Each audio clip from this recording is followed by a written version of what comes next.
हरे भरे पहाड़ों के बीच एक छोटा सा गांव था। ये एक शांत जगह थी। लोग एक दूसरे को देखकर मुस्कुराते थे। बच्चे गलियों में खेलते थे।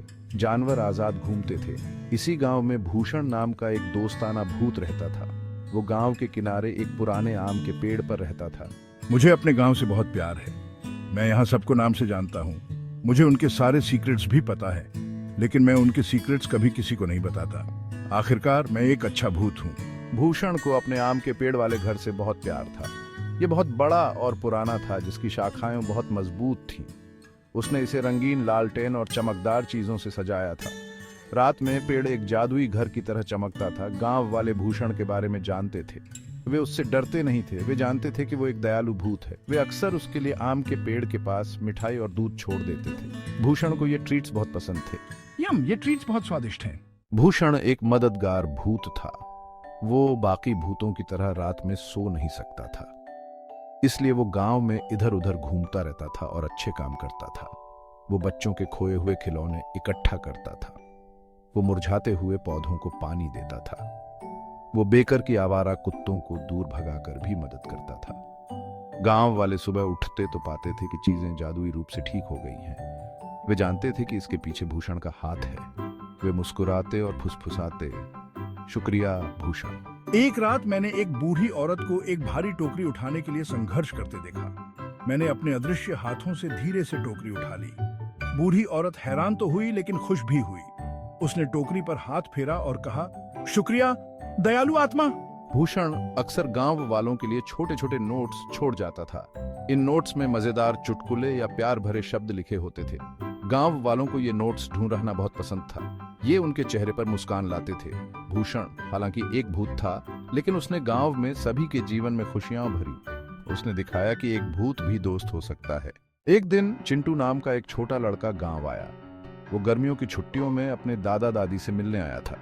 चिंटू एक जिज्ञासु लड़का था। उसे एडवेंचर्स और कहानियां बहुत पसंद थी। उसने दोस्ताना भूत भूषण के किस्से सुने थे। चिंटू बहुत उत्साहित था। वो भूषण से मिलना चाहता था। उसने अपने दादा दादी से भूत के बारे में पूछा। दादाजी, मुझे भूषण के बारे में बताओ। उसके दादाजी हंसे और बोले, भूषण एक अच्छा भूत है चिंटू। वो तुम्हें कोई नुकसान नहीं पहुंचाएगा। सच में दादाजी, ये तो कमाल है। चिंटू की दादी ने कहा। हालांकि वो थोड़ा शरारती जरूर है। उसे प्रैंक्स करना बहुत पसंद है।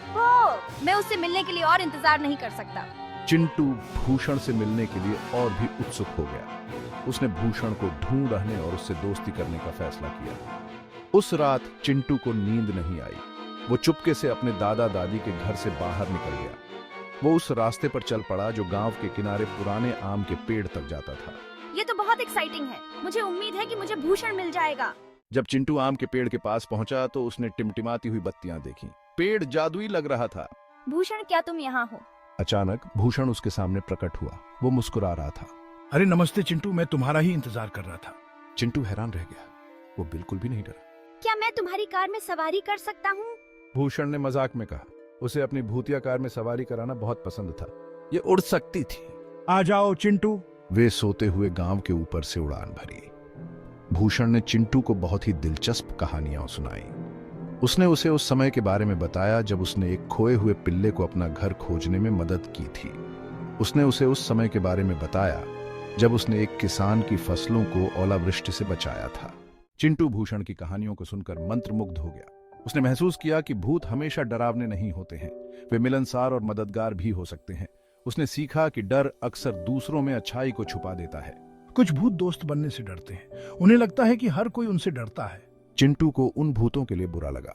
हमें उन्हें दिखाना चाहिए कि दोस्ती डर से बेहतर है। भूषण मुस्कुराया। वो खुश था कि चिंटू समझ गया था। तुम एक अच्छे दोस्त हो चिंटू। तुम सब में अच्छाई देखते हो। उस दिन से चिंटू और भूषण सबसे अच्छे दोस्त बन गए। वे अपना दिन खेल खेलने और पास के जंगल की खोज करने में बिताते थे। चिंटू भूषण को और दोस्त बनाने में मदद करना चाहता था।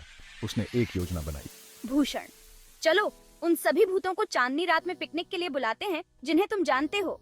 भूषण पहले तो हिचकिचाया। लेकिन चिंटू, वे तुम्हें डरा सकते हैं। चिंता मत करो, मैं अपनी कहानी की किताब लाऊंगा। मैं उन्हें दोस्ती और दयालुता की कहानियां सुनाऊंगा। पिकनिक की रात घाटी से सभी भूत आ गए। वे उस लड़के से मिलने के लिए उत्सुक थे जो उनसे नहीं डरता था। चिंटू उनके साथ बैठ गया, कहानियां और हंसी साझा की। भूत चिंटू की दयालुता से भावुक हो गए। उन्होंने महसूस किया कि हर कोई उनसे नहीं डरता। उन्होंने खुलकर अपनी कहानियां और डर साझा करना शुरू कर दिया। चांदनी रात की पिकनिक बहुत सफल रही। उस रात भूतों ने नए दोस्त बनाए। उन्होंने सीखा कि दोस्ती सबसे अपेक्षित जगहों पर भी खिल सकती है।